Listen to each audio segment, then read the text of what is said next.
ఇప్పుడు టీడీపీ కొంతమందికి ఎమ్మెల్యే సీట్లు అనౌన్స్ చేసింది. అందులో వచ్చేసేసి ఇంతవరకు నేను యూజ్ చేయని ఒక పేరు వాడుతున్నాను, మహాసేన రాజేష్. అతను ఇంతకుముందు ఫ్యూ ఇయర్స్ బ్యాక్ నా మీద ట్రోల్స్ చేశాడు. ఆ తర్వాత ఇంకొకసారి కూడా నా మీద ట్రోల్స్ చేస్తూ వీడియో కూడా చేశాడు, 2 వీడియోలు చేశాడు. బట్ నేను ఎప్పుడు రెస్పాండ్ అవ్వలేదు, ఎందుకంటే ఎవరికి పడితే వాళ్ళకి రెస్పాండ్ అవ్వడం నా డ్యూటీ కాదు కదా. నేను చేయాలనుకున్న కమెంట్లు నేను చేసేస్తాను.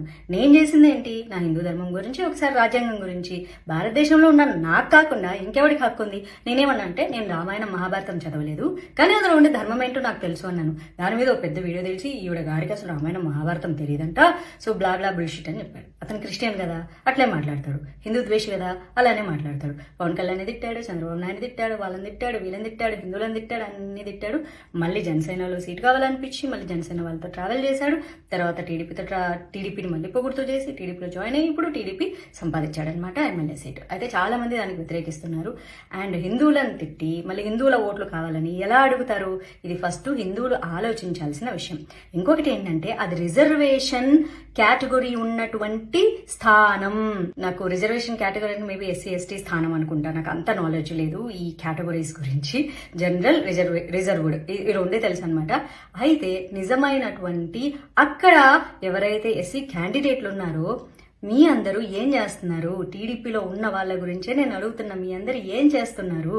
క్రిస్టియన్ కి రిజర్వ్డ్ కేటగిరీ సీట్ అసలు ఎలా ఇస్తారు? ఎలక్షన్ కమిషన్ ఏం చేస్తుంది? మీరు కేసులు పెట్టరా? మీరు బాధపడరా? మీరు ఫీల్ అవ్వరా? మీరు రాజ్యాంగాన్ని ఉపయోగించుకోరా? మతం మారిన వాళ్లకు రిజర్వ్డ్ కేటగిరీ సీట్లు రావు కదా. క్రిస్టియన్స్ ఎస్సీ ఎస్టీ కేటగిరీలోకి రారు కదా. వాళ్ళు బీసీసీనా ఏదో వస్తుంది, నాకేం తెలియదు. అది ఏదో వస్తుంది, ఒక 3 లెటర్స్ అది. కానీ అది అయితే రిజర్వేషన్ కేటగిరీ వాళ్లకు రానే రాదు. సో దయచేసి ఎవరైతే ఈ SC ST categorised reserved seats ఉన్నాయో ఆ బ్రదర్స్ కి సిస్టర్ కి చెప్తున్నా, మీ సీట్లను మీరు కాపాడుకోండి ప్లీజ్. కన్వర్టెడ్ వాళ్ళకి మీ సీట్లను ఇచ్చేసేసి మాకు దేశంలో సరైన సమన్యాయం లేదు అని ఏడిస్తే ఎట్లయితది? సరే, పుట్టేటప్పుడు మీ కులంలోనే పుట్టిన తర్వాత అసలు కులం లేని ఒక మతంలోకి వెళ్ళిపోయినప్పుడు మళ్ళీ మీ కులం సీటు ఎలా వేరే వాళ్ళు తీసుకుంటారు? ఏంటి బ్రదర్స్ అండ్ సిస్టర్స్, మీకు మీరే అన్యాయం చేసుకుంటూ, మీకు మీరే సంకనాకించుకుంటూ, మీకు మీరే సర్వం కోల్పోతూ మళ్ళీ ఎవరి మీద పడి ఏడుస్తారబ్బా మీరు? మీ స్థానాలు మీరు తీసుకోండి. ఇంకొక ఆయన శ్రీనివాస్ అనే ఆయన మీద కూడా ఏదో వ్యతిరేకత వస్తుందంటే, అది నాకు ఆయన పేరు పూర్తిగా తెలియదు, ఒకవేళ నేను రాంగ్ చెప్తే. విష్ణువర్ధన్ రెడ్డిని ఒకసారి టీవీ ఛానల్లో చెప్పు తీసుకొట్టాడు. బీజేపీ అప్పుడు ఆయన ఎమ్మెల్యే క్యాండిడేట్ ఉన్నాడు, లేకపోతే ఎక్స్ ఎమ్మెల్యేగానూ ఉన్నారు.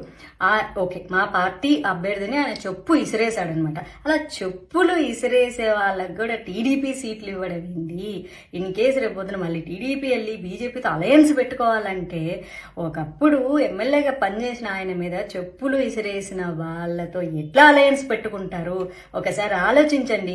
నేనైతే దీన్ని సమర్థించలేదు, ఎందుకంటే నేను ఆంధ్ర నుంచి కంటెస్ట్ చేశాను, ఈసారి కంటెస్ట్ చెయ్యట్లేదు. బట్ స్టిల్ నేను బీజేపీనే కాబట్టి నేను చెప్తున్నా, ఇలాంటి వాళ్ళకి సీట్లు ఇచ్చి ఇలాంటి వాళ్ళని బీజేపీ సమర్థిస్తే గనక బీజేపీలో ఉన్నా సరే నేను సమర్థించే ప్రసక్తే లేదు.